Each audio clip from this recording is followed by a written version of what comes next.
While the Higgins boats approach the shore at Maravelas, out in the bay, an air bombardment is softening up nearby Corregidor. Seizure of Maravelas will silence the harbor guns covering Corregidor.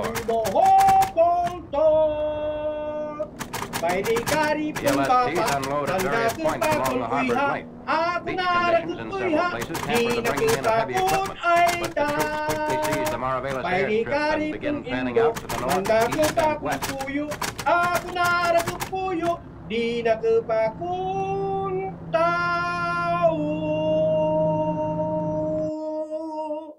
This is also the history that our family were part of it. Here you're not talking of Aguinaldo, Mabini, Bonifacio. You're talking of your uncles, you're talking of your grandfathers.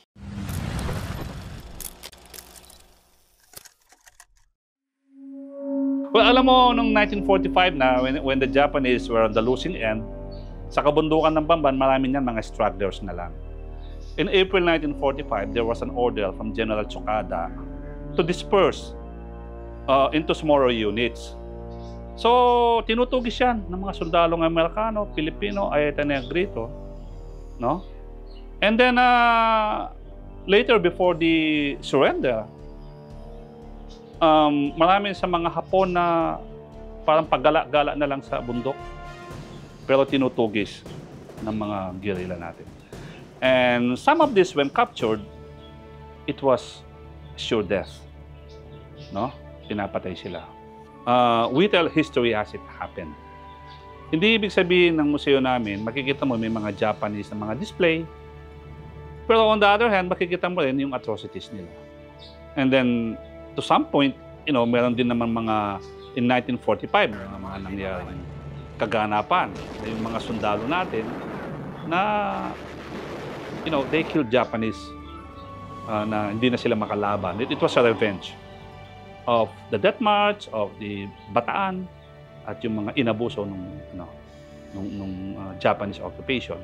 From the U.S. National Archives, on the Bamban Battalion files, that says, addressed to the commanding officer of the Bamban Battalion, Major Melesio Waya.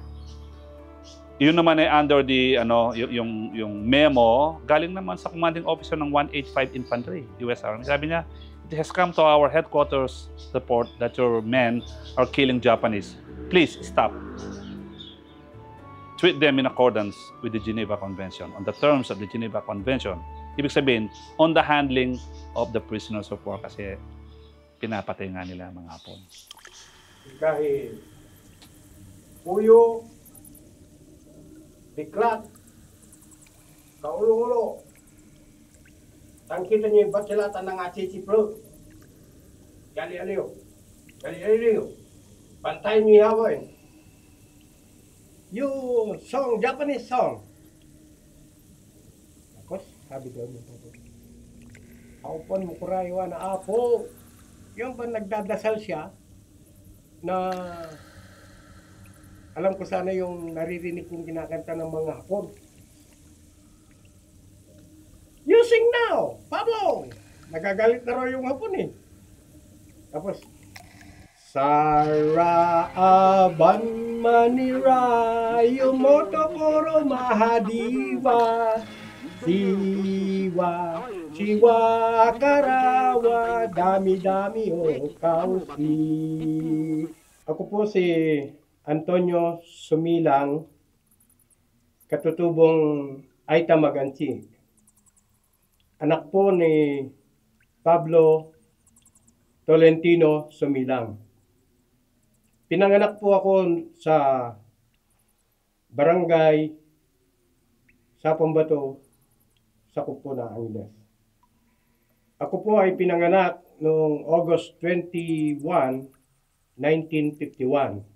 So, kabuuan po, ang edad ko na ngayon ay 73. Naikwento po ng tatay ko, noong panahon ng World War II, isa rin din siya sa mga naging sundalo noong panahon na yon. Ay ang kanilang Squadron 30 Bruce Guerrilla, ang sabi po sa akin, mini-maintain nila yung pagpapatrolya sa kabundukan ng Bamban area. Ginagampanan nila yung kanilang obligasyon bilang isang sundalo at pinoprotektahan nila ang kapakanan ng mga katribo nilang Aita. Pinaka-leader po nila sa Squadron 155, ang namumuna po doon si Kudyaro Laksamana. Dito naman po sa Squadron 30, ang namumuno naman po dito si Pedro Santos Margarito. Nakipaglaban sila, nakipagpatayan para ipagtanggol ang ating bayan. Sa pakikipaglaban nila sa Hapon, marami sa mga Hapon na nasukol nila. Isa na rito yung kinukwento ng tatay ko, ang isang kuweba na napasukan nila na maraming sundalong Hapones na naabutan nila doon. Ang ginawa nila, kasama yung mga Amerikanong sundalo, yung tinatawag na, hindi ko alam, yung baril na apoy. Pinaputukan yung bungad ng kuweba. Dahil mainit yun, apoy yung pumapasok doon sa loob ng kuweba, nagsilabasan yung mga Hapon. Sunog. Dumidingas pa yung kanilang mga uniforme. Maraming mga Hapon na namatay sa loob ng kuweba. Nilagyan daw nila ng dinamita yung paligid ng bukana ng kuweba, yung tunnel. Tapos, pinindot ng gano'n, sumabog na, nag-collapse na yung bundok. Sabi ng tatay ko, ako yung naka-duty nung gabi. Doon sa may basurahan, may narinig akong ingay. Para bang nagkakalkal ng basura. Ngayon, nung tignan ko kanya, dala-dala ko yung spotlight. Inilawan kong ganun. Nakita ko tao. Hinolt ko ngayon. Halt! 3 beses. Halt! Halt! Ang ginawa naman ng tao, ayaw huminto. Tumakbo. Nung tumatakbo siya, papalayo sa basura, pinaputukan ko na naman. Nang 3 beses na warning shot, ang ginawa niya, sige pa rin hanggang nakarating siya sa may ilog. Pagtawid niya sa ilog, dahil ayaw huminto, binaril ko na. Nung binaril ko, tinamaan naman. Yung mga kasama ko, tinignan naman yung binaril ko kung tinamaan nga. Nakita ng mga kasama ko, patay na yung Hapon. Ang pinagtatakaan namin sa Hapon, sabi ng tatay ko, napakalaking tiyan ng Hapon. Yung pala, nakabalot doon yung pagkain na tutong ng kanin.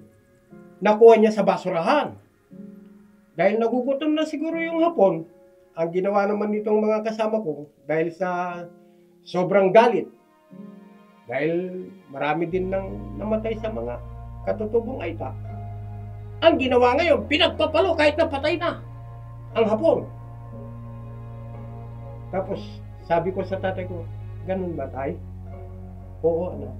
At saka yung mga Hapon, dahil wala silang nalalaman na pagkain sa bundok, nung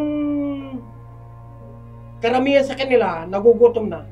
Kung ano-ano na lang ang kinakain nila sa bundok. May mga gulay, patani, yung kulay pula. Lason yun, anak. Akala ng mga Hapon, gulay yun. Ang nangyari ngayon, anak, niluto nila doon sa kalyasi, yung kawa, malaking lutuan. Nilagyan nila ng sahog, kung ano-ano. Sabihin ko sa'yo, yung maraming mga Hapon, nalason sila. Pero yung mga Hapon, dahil nagugutom na, hindi nila alam nga, ayun, nagsikain sila hanggang sa natulog na yung mga Hapon na hindi na gumising, patay na. Namatay na. Talagang namatay na. Ganito kasi yung mga katutubong Aita. Merong Aitang Magansi. Merong Aitang Hungoy. yung Aitang Hungoy na sinasabi, yun yung Aitang hindi bumababa ng kabayanan. Yun yung Aitang nakatira sa malapit sa paanan ng Pinatubo. Yung mga Aitang Hungoy naman talaga. Kasi yung Aitang Hungoy, dahil malapit nga sila sa Pinatubo, ang ginawa nila yung kanilang ngipin, tinutulis talaga parang lagari. Matulis talaga yung ngipin nila. Doon, ang kwan pala nila doon, pag kumakain sila ng karne, hindi sila hindi sumisingit yung mga karne ng maliliit sa kanilang ngipin. Dire-diretso nga naman. Yun. Kaya matutulis yung kanilang ngipin. Yun ang kahit kamukha nilang tao kung galit na galit sa'yo, talagang kakainin ka. Doon sa nakaraan na talang buhay ng aking ama, nakaraan na gera, kumbaga ang tatay ko naman, meron tayong kasabihan na tawag ng tungkulin.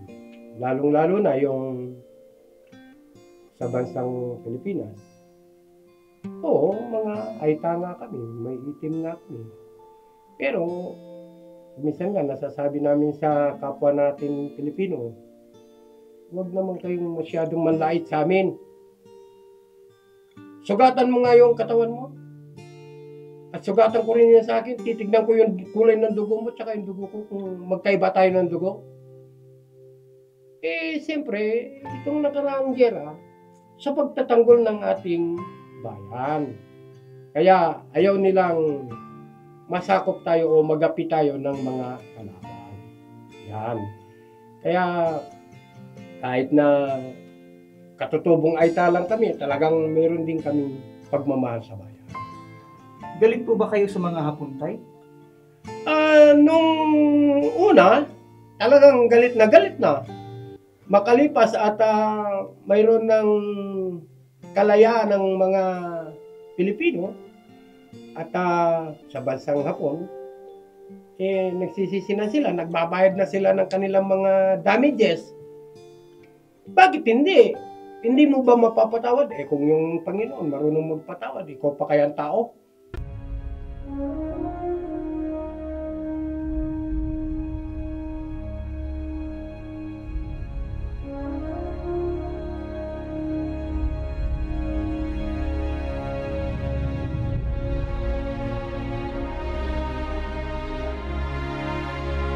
Nandito po tayo ngayon sa entrada itong napaka-importanting tunnel ng Hapon na ginamit nila nung ikalawang digmaang pandaigdig. Ito po'y kakaibang tunnel sa dahilang ito ang naging himpilan ng mga Japanese Imperial Navy sa buong Pilipinas noong late 1944.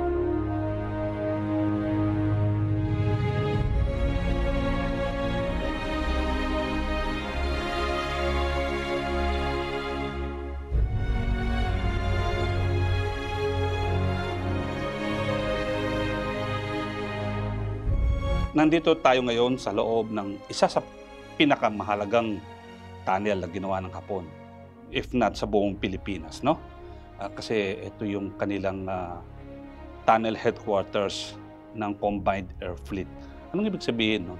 Ito yung mga Air Force ng Imperial Japanese Navy noong 1944, November 19, from Nichols Field, lumipat na sila dito. Ang pinuno noon ng Imperial Japanese Navy Air Forces ay sina Vice Admiral Onishi Takijiro ng First Air Fleet at ni Vice Admiral Fukudome Shigeru ng Second Air Fleet. Pinag-combine yan para hawakan ng depensa, air defense ng Navy, Japanese Navy dito sa Pilipinas. At eto nga yun, no? So kung makikita mo, nandito tayo ngayon sa loob, ito yung pinagdaanan. Paano nila ginawa? It's a manual labor yan, extensive manual labor. So, ang mga gumawa dito, sila yung sa 26 Air Flotilla ni Rear Admiral Arima. And then, eventually, lahat ng mga tunnel sa Bamban na ginawa ng mga Hapon, ito'y gumamit ng mga Taiwanese, Koreans, Chinese, at mga Filipino forced labor. Of all the three peoples, it was actually the Filipino forced labor na doon sa record ng Hapon nasa 1,250 na mga tao na kinuha sa bayan-bayan, puwersado, para lang gawa nila itong mga tunnel na to. And ito bale yung pinakamahalaga in a sense na wala nang ibang natitirang tunnel na ganito kalaki, na ganito ka-importante yung papila na isang naval headquarters sa buong Pilipinas. In fact, sa lugar na to, pumunta din dito si General Douglas MacArthur nung ini-inspect niya itong lugar na to. And sa huling araw ng January 1945, umurong na yung mga Hapon at iniwan na nila itong himpilan ng mga Imperial Japanese Navy. At hanggang ngayon, ito'y nag-e-exist. No? Nakita naman natin kung gaano kaganda at nai-preserve pa itong mga ganitong World War II sites na dapat pangalagaan natin para malaman pa ng henerasyon ng mga Pilipino ang kasaysayan na nangyari dito. Ito yung isang example ng danger ng tunnel na ganito. Ito, nag-cave in na siya. No? So ito dapat talaga aralan kung ano yung magiging epekto sa kabuuan ng tunnel, lalo na may mga cave-in na ganito.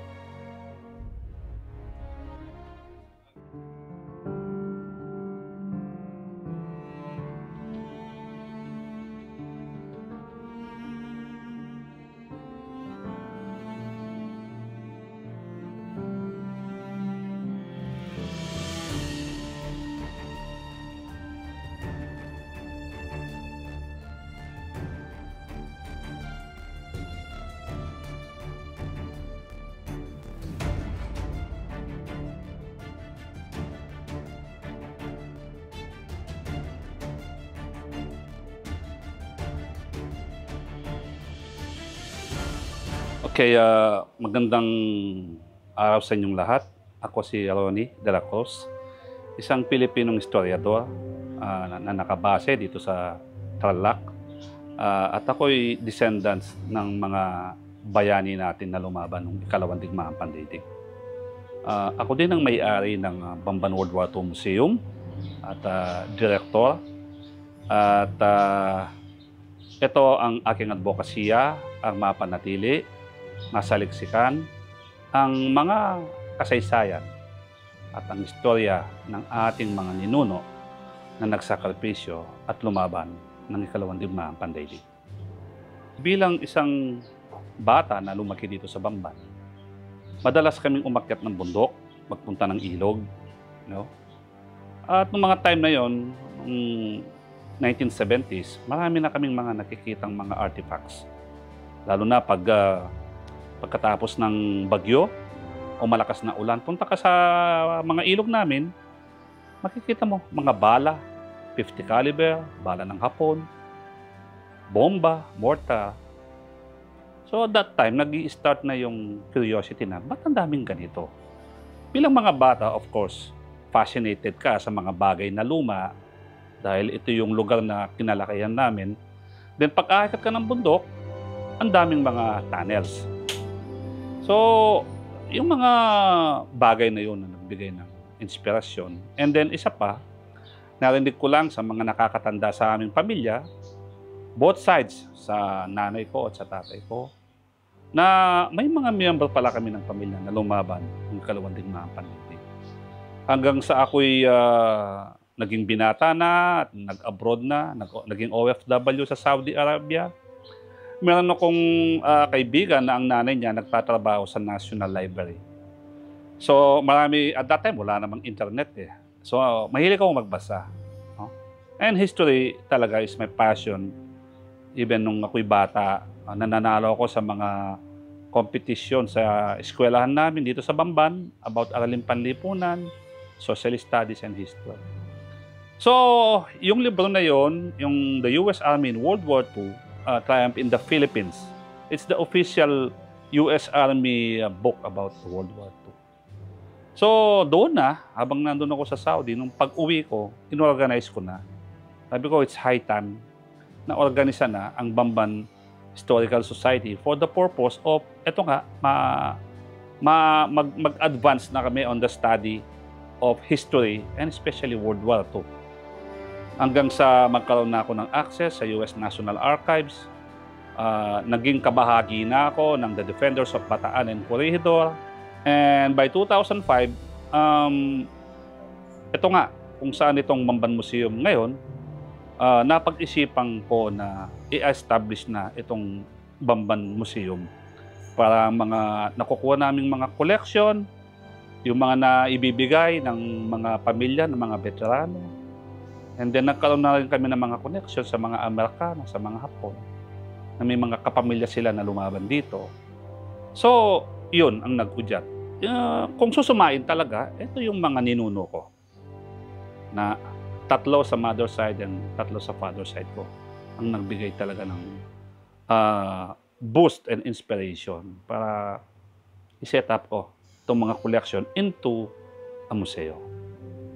Well, yung mga uncle ko, mga lolo ko, may mga lumaban sa Bataan. Yung iba naman, mga civilian sila, pero nung nagkaroon na ng gera, nasakop na tayo ng mga Hapon, tulad ng lolo ko, siya nagtatrabaho dito sa Central Luzon Sugar Mill. No?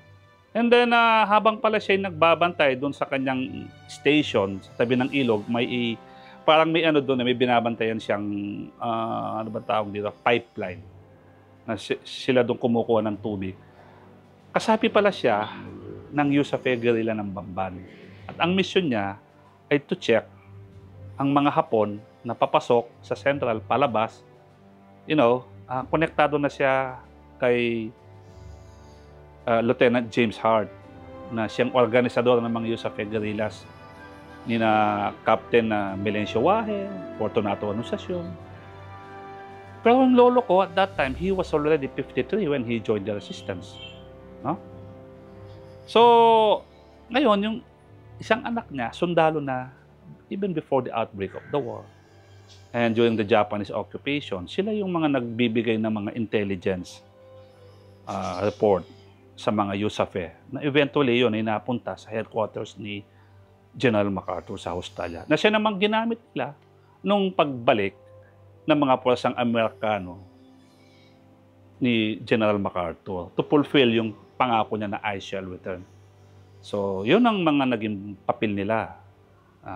At nung mga panahon na October, November, December, eto na yung mga pagbalik ng mga aeroplanong Amerikano, pagbobomba ng mga Japanese facilities, na kung saan maraming mga piloto, mga Amerikano, na yung iba natamaan ng mga anti-aircraft. So, nagbe-bailout sila. Etong mga local guerrilla, sila yung mga mag-rescue ng mga pilotong Amerikano. Kasama yung mga Ayeta Negrito.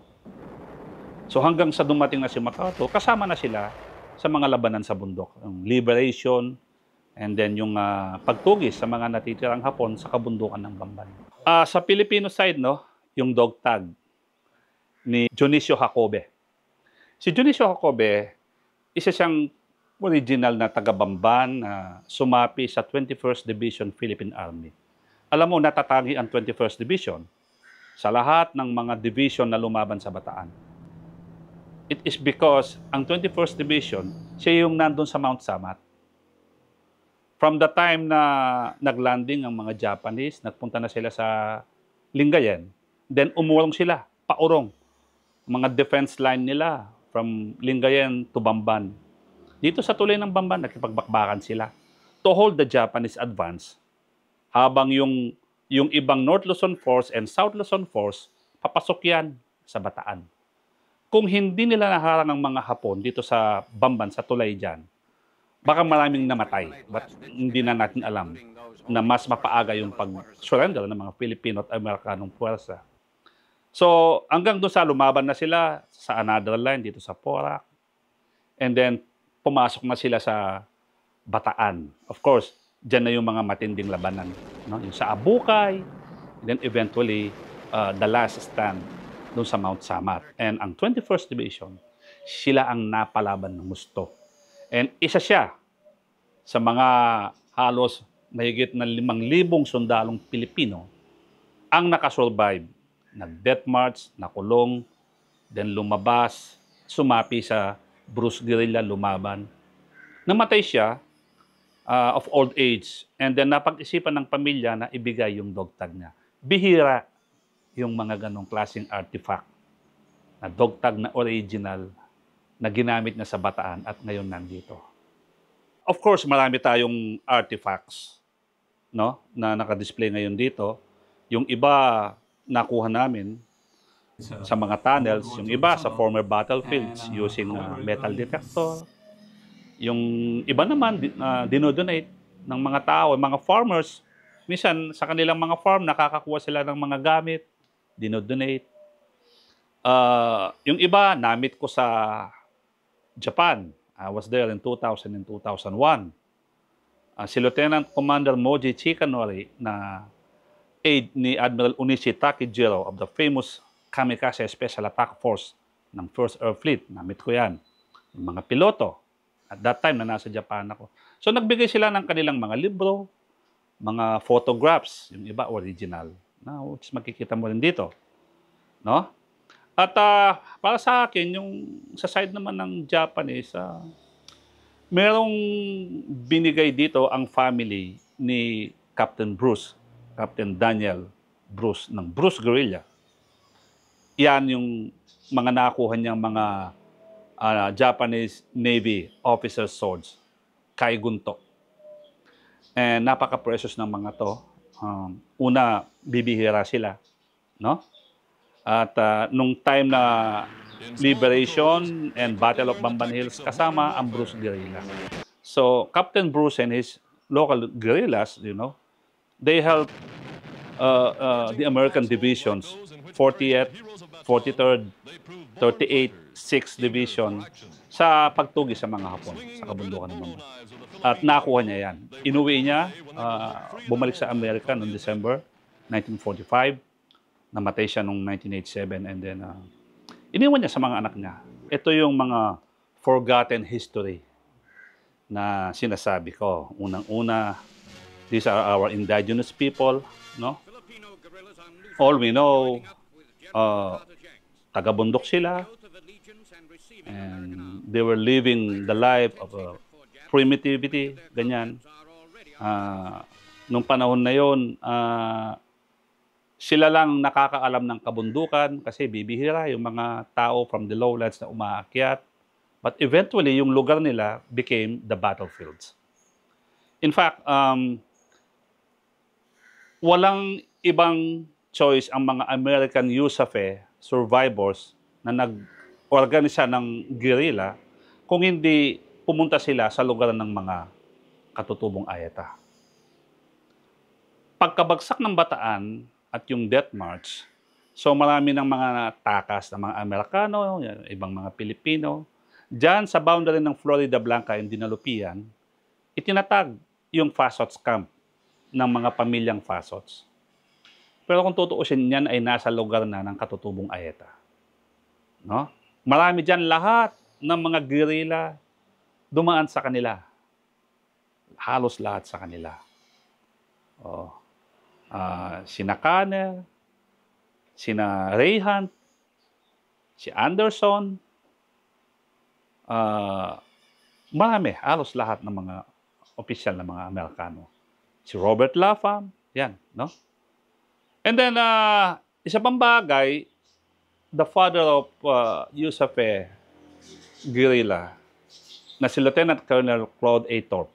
In fact, nagkaroon siya ng verbal instruction from General Douglas MacArthur himself na pupunta siya behind Japanese line dito sa likod ng Clark Field. At yan din ay lugar ng mga katutubong ayata.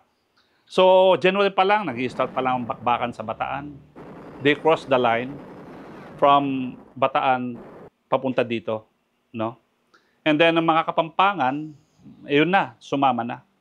And then, umakyat na sa Porac Mountains, sa Banaba, Magkabayo, mga lugar na yan, it's just behind Clark Field. And it was actually the perfect place because nandun sila sa high ground overlooking Clark Field, nakikita ang galaw ng mga Hapon. Ang mga loyal na mga Pilipino sa lowlands, umanib na sa kanila, sa Yusafe, guerrilla. At yung mga nadat na nila mga katutubo doon na pinamumunuan ni Codjaro Lacsamana, Eugenio Soliman, so eto na, inorganize na kada bundok na hawak ng mga katutubong Ayeta na sila yung naging Squadron 155, Negrito Mountain Patrol. Okay. And then sa Bamban naman, sa hanay ng Bamban, andyan ang Squadron 13 na si Lieutenant Pedro Margarito na eventually na nakasama ni Captain Bruce. So if you observe carefully, hindi magpa-prosper ang Yusafe guerrilla without these Ayeta Negritos. Na kahit na sabihin mo na nakabahag lang sila, nakapana, nakakatana, at sibat, it was only the hope and the chances of these American guerrilla forces para maipagpatuloy ang pakikibaka laban sa mga Hapon. Kasi kung nasa patag sila, madali silang mahuli. So, sila yung umakyat na sa kabundukan na saklaw ng mga Ayeta Negrito. Hindi lamang dito yan sa atin. Ang Zambales Mountain, nandiyan ang Sawang Mountain Patrol. Na yan sa San Marcelino naman yan. And then kung pupunta ka naman ng Capas, nandyan yung Binyayan Company na mga legitimate Yusafe Ayeta Mountain Patrol na inorganisa ng mga American officers nung panahon na yon. Of course, nung pagdating ng October, November, December, ito na yung pagbalik ng mga aeroplanong Amerikano na pagbobombahin ng mga Japanese facilities. At sa kaganapan na yon, maraming mga piloto na Amerikano ang nirescue nila. Again, napakalaking bagay na ma-rescue itong mga piloto na to na sa pamamagitan rin ng mga katutubong Ayeta ang nakatulong para masave ang buhay ng mga pilotong ito. No? And then of course, the final liberation. Ito lahat ng mga lugar na to, kasama na nila yung mga katutubong Ayeta because precisely they were the masters of their ancestral domain. Lahat ng terrain, lahat ng mountain trail, alam nila. Bilang mga hunter tong mga to, no?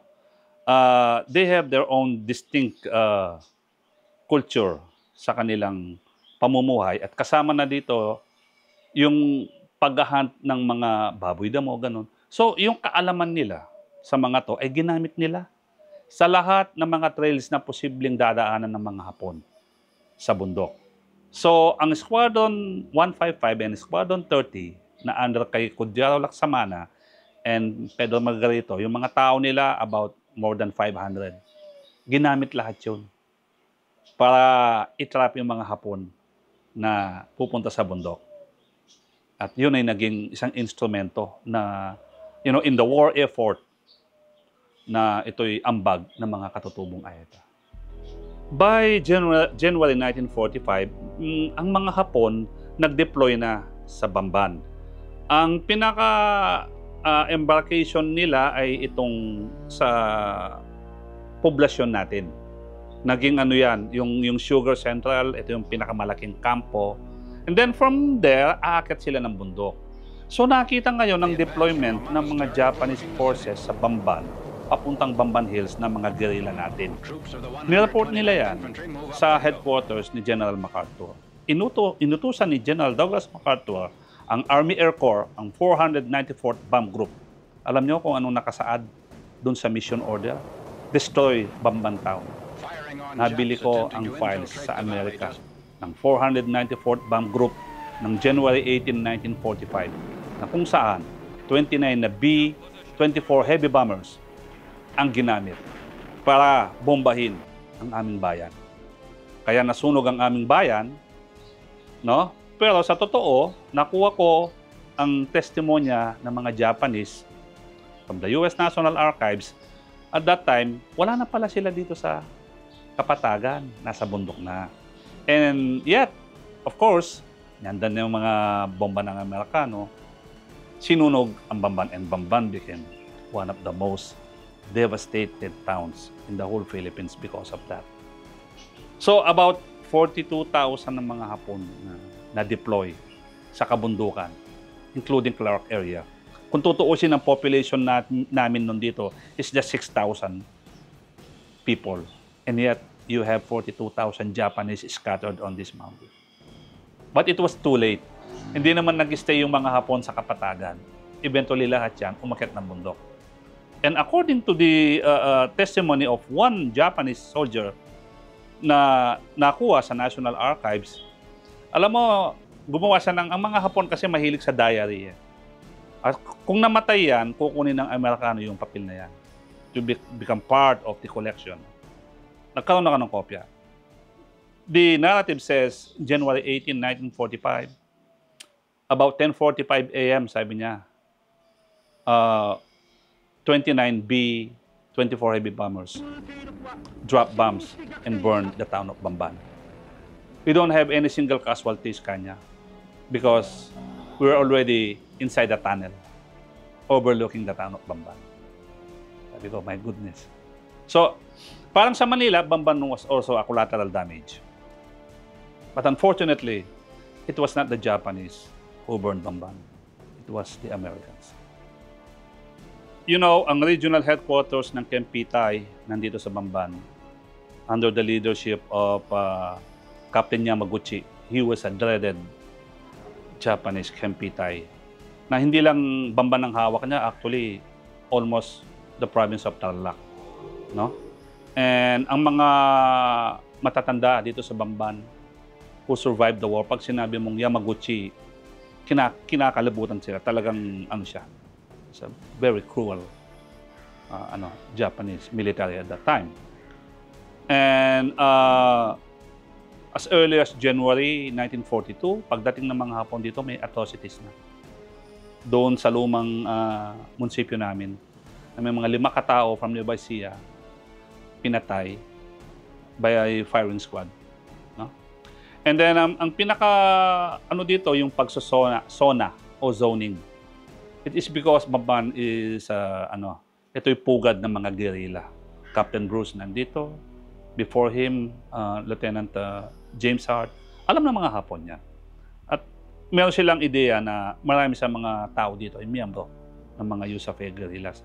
But in order to subdue or to destroy the resistance, yun, pati mga civilians. So marami dito sa mga baryo na lahat ng mga kalalakihan kukunin nila, dadalhin sa Sugar Central, sa headquarters ng Kempitay. Marami sa kanila hindi na nakabalik sa pamilya. And these are documented atrocities under the war crimes trial, no? Especially nung November and December 1944. Kasi ito yung mga dogfights. So maraming na-rescue, mga pilotong Amerikano na hinahabol din ng mga Hapon. Pag walang nakuha ang mga Hapon, itong mga survivors na American naval aviators, ang babalikan niya mga sibilyan. So ito na, zoning. Halos lahat ng baryo sa Bamban ay sinona. At marami sa mga ito, hinahanap nila mga suspected guerrillas. So Bamban is one of the most documented atrocities, the war crimes trial. Kompleto ang papel niya. Maraming namatay dito. Mga sibilyan. Aside pa mga suspected guerrillas, mga guerrilla talaga, na pinaghihinalangan nila. At isa na dyan, yung lolo ko. In late August 1943, Lieutenant Mauricio Caugiran on my mother's side, the Caugiran family. So he was actually taking care of Lieutenant Hart doon sa Tapuac, which is now the Goshen, malapit sa Goshen. At iyan ay natimbre na sa mga Kempitay. So, una, dinampot yung lolo ko. Kinukunan siya ng statement kung nasaan si James Hart. Ang ginawa niya, dinala niya sa bundok, yung mga Hapon. Pinaikot niya sa gubat. Meaning, talagang hindi niya sasabihin. So, ang ginawa, kinuha siya, dinala dito sa Sugar Central, headquarters ng Kempitay. The story goes that pinugutan ng ulo. Hindi na binalik yung bangkay niya. So, karamihan sa mga namatay dyan, hindi binalik yung mga remains. sa mga family. At yan ay documented nasa Bruce Bamban Battalion, 101st Squadron, Bruce Guerrilla File from the U.S. National Archives about the casualty. And including those, yung lolo ko, si Lieutenant Mauricio Caugiran. Ganyan din ang nangyari kay James Hart on September 3. Ang lolo ko, August 28. Then, nakakuha sila ng mga espya, mga Pilipino, na nag-tip kung nasaan si James Hart. Yan, malapit lang sa Goshen. So, di nila alam yun. If you go to Goshen, kala nila gano'n. It's very historical. May mga namatay dyan for the purpose of, protecting the guerrilla movement.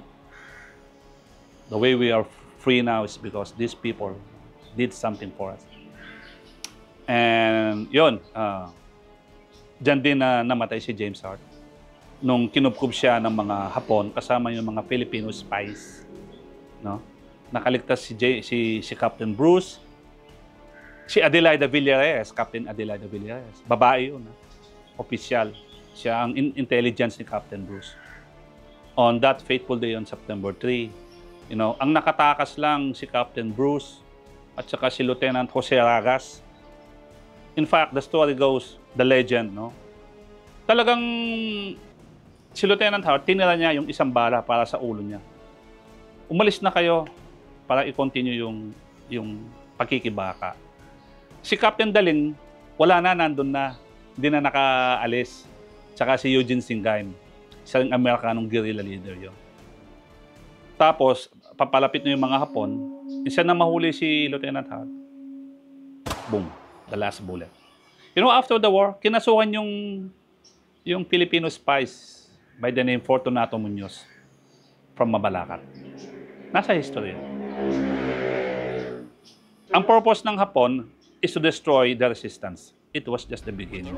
Pagkamatay ni James Hart, itinuloy ni Captain Bruce.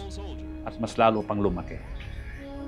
Ganito yung tanong, ano ba yung pinakamahalagang item dito sa museo? Ako, ito, madalas ko sabihin, it is not the artifacts. It is the people who did something to the point some of them gave the ultimate sacrifice. Yung mga picture nila. Ang mga artifacts, mga instrumento lang yan sa kwento.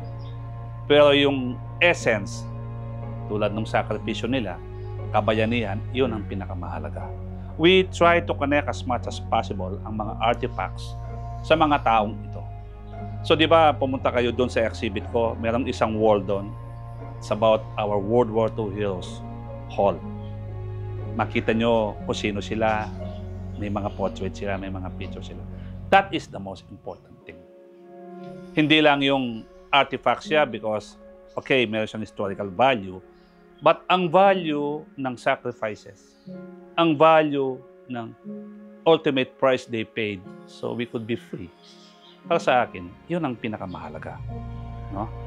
At sa ibang banda naman, nandyan din mga artifacts ng mga Amerikano, even the Japanese, marami.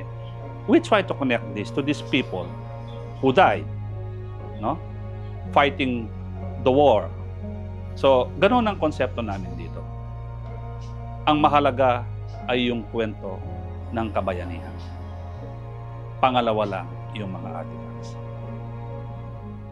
Alam mo, minsan sinasabi nila winning the war, no? Na napakahalaga. Yes, definitely, mahalaga yun. Pero para sa akin, mas lalong mahalaga yung mga Pilipino na nagbuwis ng buhay to attain the ultimate objective. You cannot win the war without any casualties. So sila yun. Isa na yun yung lolo ko. Di ba? Na pinatay siya kasi ang gusto ng mga Hapon, makuha sa kanya kung saan yung mga Amerikano. To destroy, to kill the resistance. Then eventually ang namatay si James Hart. But it did not. It was just the beginning, ika nga. Hindi na-meet ng mga Hapon yung objective nila dahil sa pagpapatay sa mga Pilipino. Kundi ito'y naging mas higit pang inspirasyon ng mga tao to join sa pakikibaka laban sa mga kaaway. That is the most important thing para sa akin. Well, You know, as a Filipino naman, at the end of the day, yun ang sinasabi ko. Of course, we always fought for what is right. We always fight for what is our freedom. At all costs. And napatunayan yan, no? Na in spite ng mga kakulangan natin, okay, natalo tayo sa Battle of Bataan, sa Corregidor, we were occupied by the Japanese, but we always fight. There were the guerrillas to continue the fight, right? So that's World War II. If you ask me what's World War II in the Philippines, Filipinos always fight for what we believe what is right.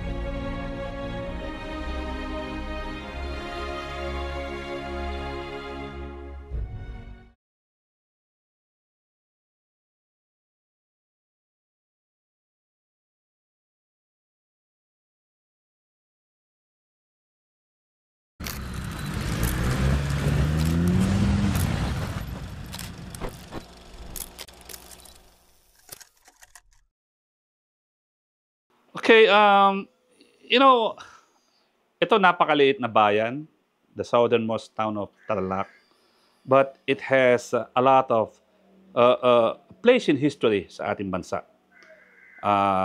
Ito sa World War II, no? One of the fiercest battles in Luzon. The Americans, they raised the flag here noong February 25, 1945, kasama ang ating mga guerrillerong Pilipino, mga Ayeta Negrito. And lahat ng bundok namin ginawang tunnels ng mga Hapon. In fact, sa official record ng US Army, Bamban area is one of the most extensive tunnel defense system ever fought in the Pacific outside of Okinawa. So kami, we were the leading group here sa region na pananaliksik sa kasaysayan ng World War II. Nagpupunta kami sa mga dating battlefields. And if you ask me, what makes Bamban different from other, you know, battle sites in Luzon? Well, ito kakaiba talaga to. We were looking for World War II artifacts, and what we found are actually pre-colonial artifacts, Chinese, Filipino earthenware, Southeast Asian potteries and vases. Meaning, hindi lang pala siya World War II battlefields, kundi burial site ng ating mga ninuno that holds significant archaeological findings. And that would be your next episode at pupunta tayo doon. Sasamahan ko kayo.